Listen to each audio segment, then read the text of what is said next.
नमस्कार श्रोताओं, आप सभी का शारदा चैनल में स्वागत है। श्रोताओं, आज हम आपकी मुलाकात दो गोल्डन गर्ल्स से करवाने जा रहे हैं जिन्होंने नेशनल लेवल पर गोल्ड जीतकर अपनी कम्युनिटी और अपने देश का नाम रोशन किया है और इनके नाम है अर्जत और प्रजनत। आइए आपकी मुलाकात हम अर्जत और प्रजनत से करवाते हैं इस वीडियो के जरिए।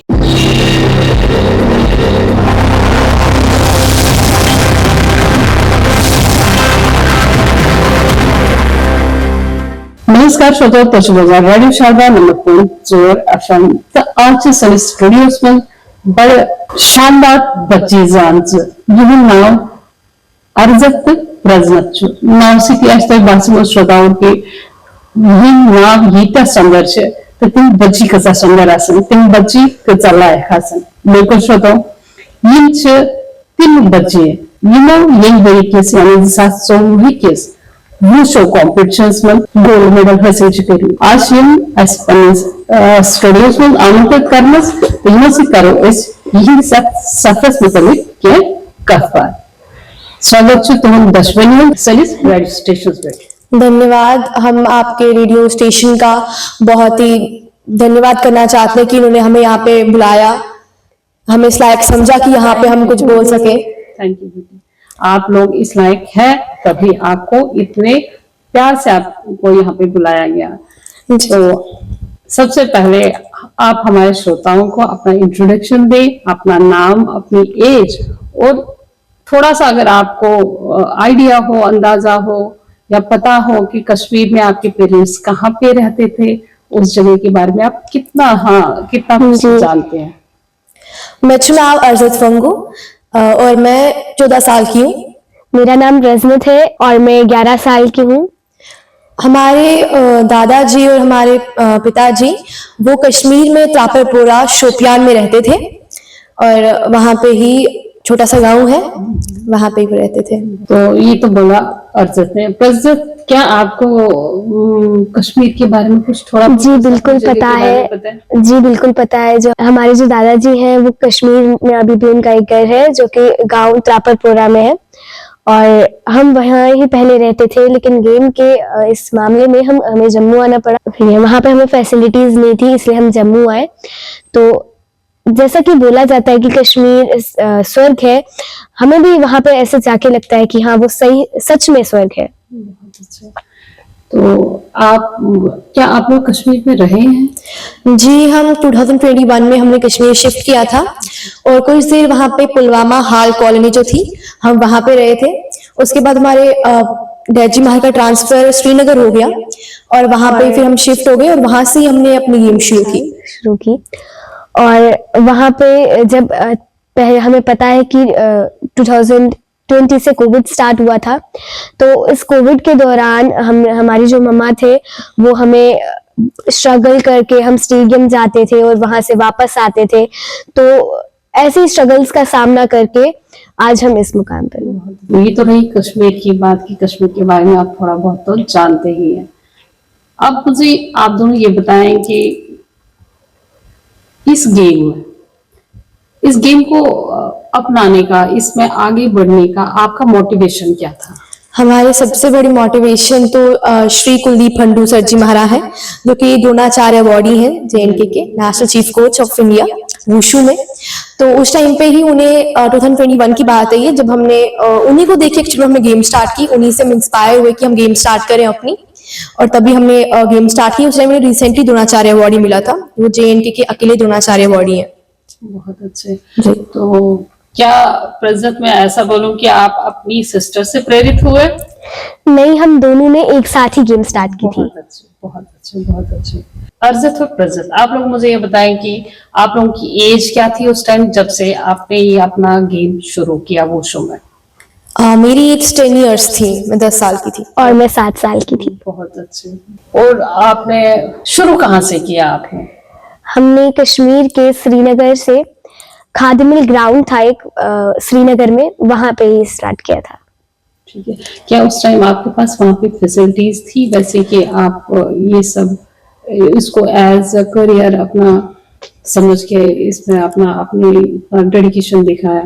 उस टाइम पे तो उतनी फैसिलिटीज नहीं थी। उस टाइम पे जैसे कि हम सबको पता है कोविड चल रहा था, तो इसीलिए हमें ग्राउंड में प्रैक्टिस करनी पड़ती थी, खाद मिल ग्राउंड जिसे कहा गया।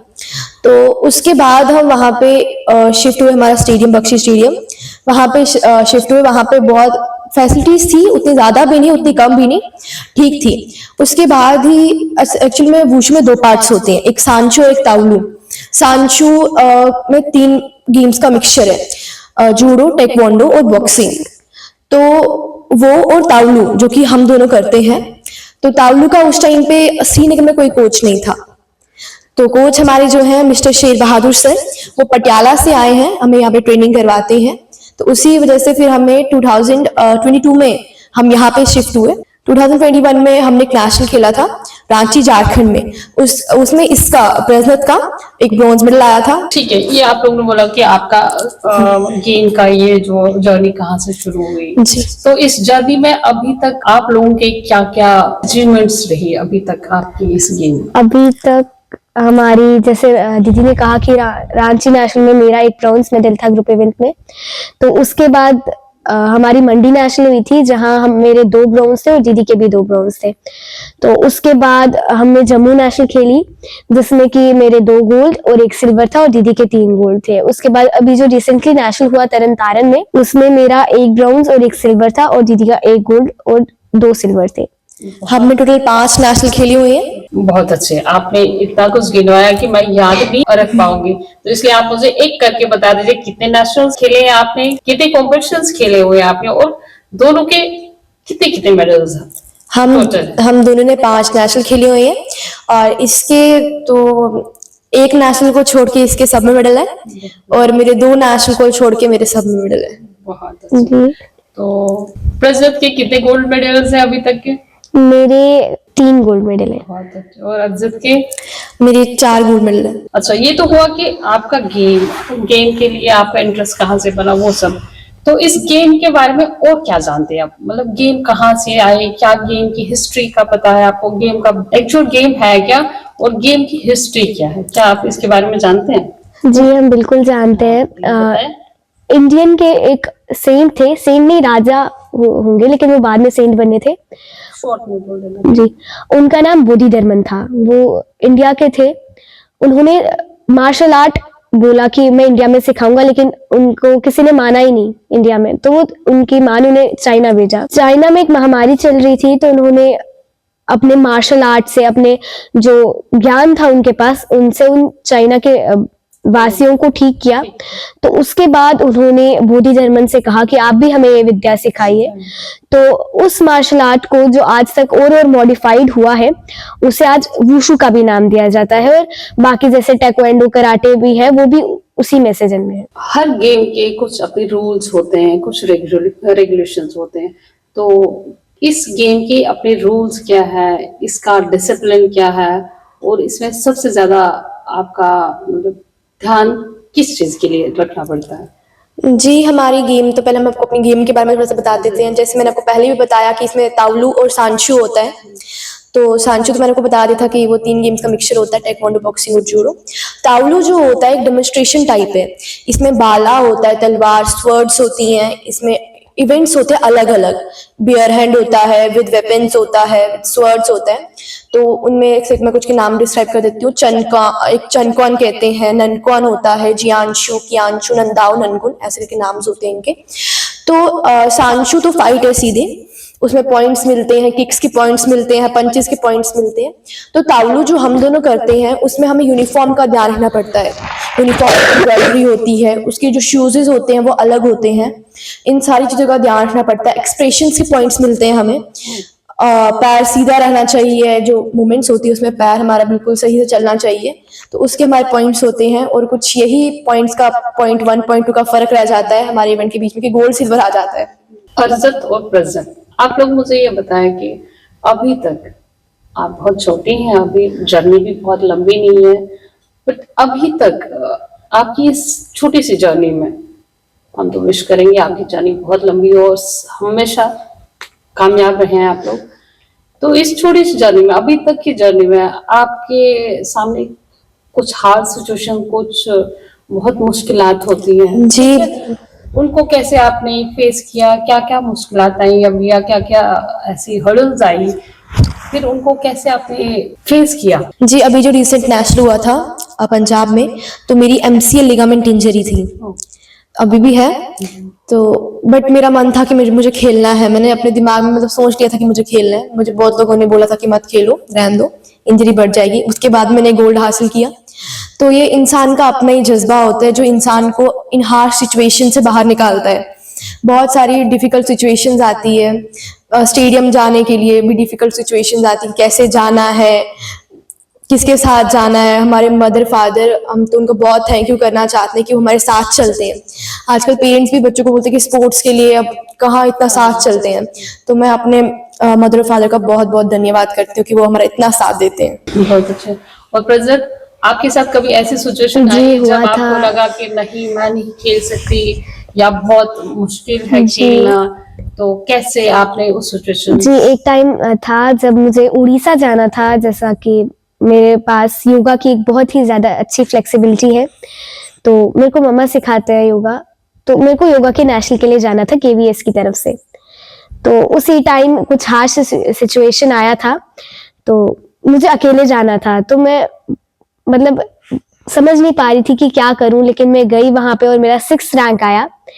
और मैं फिर अपने मम्मा डैड जी को भी शुक्रिया करना चाहूंगी, उनका बहुत बहुत थैंक करना चाहूंगी कि वो हमारे साथ चलते हैं, हमें मोटिवेशन देते हैं कि हाँ हम कर सकते हैं। अच्छा, और एक बात मैं आप दोनों से पूछना चाहूंगी, जो कि शायद बात में आपने इस बात का जवाब दिया भी हो, तब भी कि आप अपने इस गेम में सबसे ज्यादा स्ट्रेंथ किसको मानते हैं अपना?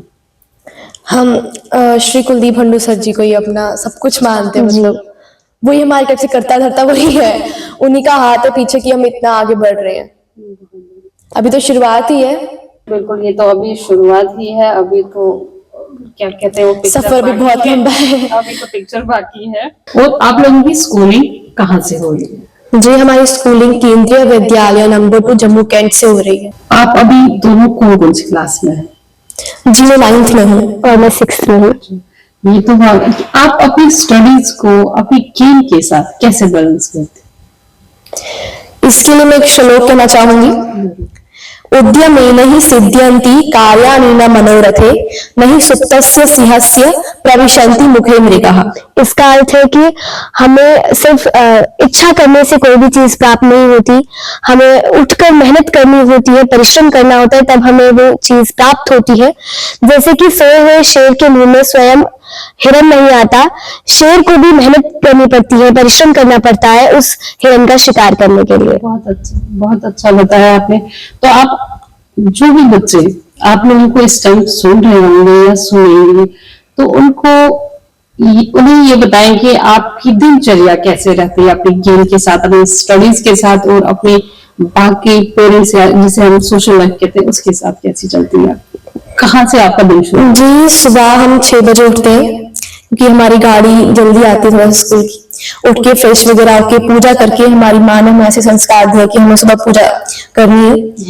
उसके बाद ब्रेकफास्ट वगैरह करके स्कूल जाना होता है। उसके बाद स्कूल से आके 3:30 बजे स्कूल से आते हैं। उसके बाद 4 बजे हम स्टेडियम जाते हैं, वहां से कुछ 7 या 8 बजे हम फ्री होते हैं। वहां से आके स्टडी होमवर्क वगैरह करते हैं और पढ़ते हैं, और उसके बाद डिनर करके सो जाते हैं। 12 बजे तक तो हमें बैठना ही पड़ता है पढ़ने के लिए। इतनी कम उम्र में आपको बहुत सारी मेहनत करनी पड़ रही है। मेहनत कर रहे हैं आप, तो उसका फल भी आपको मिल रहा है और बहुत अच्छे से, है ना? अभी आप लोगों की अचीवमेंट्स बहुत अच्छी है, बड़ी बड़ी है। छोटी सी लाइफ में बड़ी बड़ी अचीवमेंट्स है, इनको हम बड़ी बड़ी ही कहेंगे। तो पहले कैसा लगता था, मतलब जब आप लोगों ने ये गेम स्टार्ट किया था, जब छोटे छोटे कॉम्पिटिशन्स खेलते थे आप लोग, तब मैं और अब मैं आपको इस गेम के लिए, मतलब गेम के लिए थॉट्स, आपकी थॉट्स में कितना चेंज आया है? थॉट्स में तो बहुत चेंज आया है। पहले डिस्ट्रिक्ट स्टेट खेलते थे तो लगता था कि मतलब नेशनल कितनी बड़ी बात है, नेशनल जाना है, नेशनल मेडल निकालना है। तो अब लगता है कि नेशनल हम खेल चुके हैं, नेशनल मेडल निकाल चुके हैं, तो अब हमारी नज़र ओलंपिक के मेडल पे है। क्योंकि मेरे कोच ने एक बार हमसे कहा था कि अगर आप नज़र स्टेट के गोल्ड मेडल पे रखोगे तो आपको नेशनल का तो स्टेट का तो मिलेगा ही नहीं, नेशनल की तो दूर की बात है। अगर आप नज़र इंटरनेशनल के गोल्ड मेडल पे रखोगे तब आपको नेशनल गोल्ड शायद से मिल सकता है। बहुत अच्छे, और नजर दूर की ही होनी चाहिए, है ना। बहुत बढ़िया। आपकी इस सक्सेस में आप अपने पेरेंट्स का क्या रोल देखते हैं? जी, उन्हीं का जो सबसे बड़ा रोल है, जो हमें सपोर्ट करते हैं, हमें स्टेडियम ले जाते हैं, हमें स्टेडियम से लाते हैं और बहुत ज्यादा ही कॉन्फिडेंस देते हैं कि तुम कर सकते हो, नहीं तुम्हें करना है। अगर कभी कभी जैसे होता है कि मतलब हम बहुत ज्यादा थक जाते हैं तो वो हमें रिलैक्स भी करते हैं, कभी कभी बहुत ज्यादा इम्पोर्टेंट रोल है पेरेंट्स का हमारी लाइफ में। आप कुछ बताना चाहेंगे? मैं तो ये बोलना चाहूंगी कि पेरेंट्स का ही सबसे इम्पोर्टेंट रोल है एक स्टूडेंट की लाइफ में या एक प्लेयर की लाइफ में, क्योंकि जो हमारे मदर फादर होते हैं, हमसे ज्यादा स्ट्रगल तो वही लोग करते हैं, स्ट्रगल उन्हीं की होती है। हमें इस तरह नरिश करने में सबसे बड़ा हाथ उन्हीं का है, क्योंकि हमारे पेरेंट्स एक तो ज्यादा हमसे स्ट्रगल करते हैं, हमें स्टेडियम लाना, ले जाना और वहाँ वेट करना हो तो सबसे बड़ा काम है वहाँ पे वेट करना। क्योंकि कहा जाता है अगर एक सक्सेसफुल बच्चे के पीछे सिर्फ उसकी मेहनत नहीं होती, उसके पेरेंट्स की मेहनत होती है। फर्स्ट ऑफ ऑल उसके पेरेंट्स की मेहनत होती है कि नहीं। देखिए गेम्स बहुत सारी हैं, ठीक है ना। तो वैसे तो अब खेलने पे होता है कि कोई भी हर काम तो मेहनत चाहता है, ठीक है। बट बाकी गेम से मुझे लगता है बच्चे इस गेम को ज्यादा टफ मानते हैं। आप लोगों को क्या लगता है कि ये गेम बाकी गेम से टफ है या ठीक है वैसे ही है? जी, ये गेम बहुत आसान है, ये इंसान पे निर्भर करता है कि इंसान कितनी मतलब कैसे इसको देखता है। एक्चुअली में गेम बहुत इजी है, कहते हैं ना practice makes a man perfect. तो जितनी इंसान प्रैक्टिस करेगा उतना हमें ये गेम इजी लगेगी। जैसे ताउलू है, ताउलू में कुछ सिंपल चीज़ें हैं, वुशु में ताउलू पार्ट में बहुत सिंपल चीज़ें हैं। जैसे ये चीज़ पंच हो गया, ऐसे हुक हो गया, ये पाम हो गया, ऐसे पंच और फिस्ट, बहुत सारी चीजें हैं और बहुत सिंपल चीजें हैं, किक्स होती हैं और ये इसमें तो ज्यादा मूवमेंट्स ही होती हैं। ताउलू पार्ट में खाली मूवमेंट्स ही होती हैं और जंप्स होती हैं इसमें जो कि इवेंट्स के बीच में होती हैं, जैसे कि वर्ड रिंग होती है, एक हमारी जंप, एक लोटस होती है, बहुत सारी जंप्स होती हैं, उनके भी पॉइंट्स होते हैं। उनकी सबसे अच्छे ज्यादा पॉइंट्स होते हैं हमारे, जैसे वो 360 मार दी, 720, 540 ऐसे हमारी डिग्रीज में वो जंप्स होती हैं। तो जितनी आप अच्छी मारेंगे उतना आपका और चांस है कि आपका गोल्ड आ सकता है। तो इंडिया में कहाँ पे गए हैं आप, कौन कौन सी जगह पे कॉम्पिटिशन्स के लिए? जी, सबसे पहले हम रांची झारखंड गए थे, उसके बाद तमिलनाडु में नागरकोइल एक जगह है वहाँ पे, नागरकोइल वहाँ गए थे, और उसके बाद हमारा हिमाचल प्रदेश मंडी में एक नेशनल हुआ था, और उसके बाद जम्मू नेशनल हुआ था हमारा, जम्मू में एक नेशनल हुआ था, और उसके बाद अभी पंजाब तरन तारन में हुआ। और इसके साथ हमने खेलो इंडिया नेशनल्स खेली हुई हैं।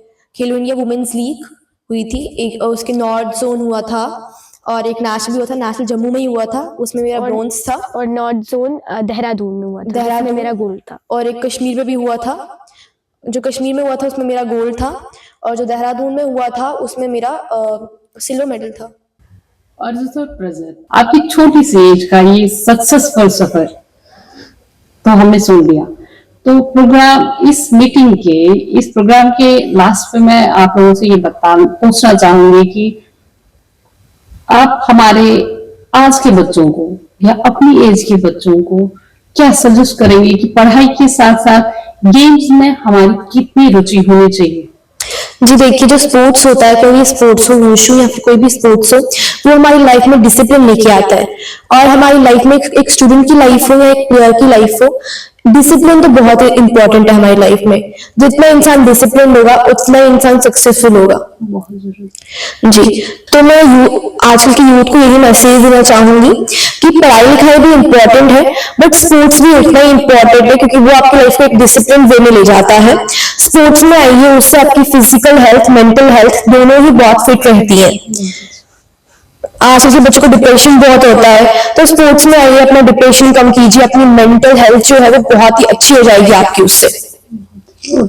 आप कुछ मैसेज देना चाहिए अपनी तरफ से? जी, मतलब मैं यही कहना चाहूंगी कि अगर आप भी सोचते हैं, जो हमारे यूथ है वो भी सोचता है कि पढ़ाई ज्यादा इम्पोर्टेंट है, तो मैं ये कहना चाहूंगी पढ़ाई इम्पोर्टेंट है लेकिन स्पोर्ट्स भी उतना ही इम्पोर्टेंट है, क्योंकि तो जैसे कि आजकल का यूथ है वो फोन एडिक्शन में है, तो जितना ही टाइम वो फोन को देते हैं उतना ही अगर स्पोर्ट्स में दे तो उनका करियर बनेगा और वो मेंटली और फिजिकली फिट भी रहेंगे। बहुत अच्छे अर्जत और प्रजत आज हमारे साथ थे और इनकी तरफ से हमारे सुनने वालों को, रेडियो शारदा सुनने वालों को, शारदा चैनल देखने वालों को बहुत एक अच्छी मैसेज गई। और हम उम्मीद करते हैं कि हर कोई देखने वाला बच्चा इनसे प्रेरित होकर वो भी किसी न किसी अपने मनपसंद गेम में आगे बढ़ने की कोशिश जरूर करेंगे। अर्जत और प्रजनत, आप लोगों का बहुत बहुत बहुत थैंक यू कि आप हमारे साथ स्टूडियो में आए और अपनी जर्नी हमारे साथ शेयर करी, हमारे श्रोताओं तक पहुंचाई। तो उम्मीद करते हैं कि आपकी इस जर्नी को सुन के हमारे बच्चे भी प्रेरित होंगे और वो पेरेंट्स भी प्रेरित होंगे जो बच्चों को गेम्स में बच्चों को ज्यादा इंटरेस्ट लेने नहीं देते हैं। जी थैंक यू, हम आपको बहुत बहुत धन्यवाद करते हैं कि आपने हमारी बात उन तक रखी। बहुत बढ़िया। तो हम इसी उम्मीद के साथ कि हम आगे भी आपकी उपलब्ध नई नई अचीवमेंट्स के साथ आपसे फिर से मिलेंगे, ये भी गुड विशेस के साथ। आप लोगों का बहुत बहुत धन्यवाद। Thank you.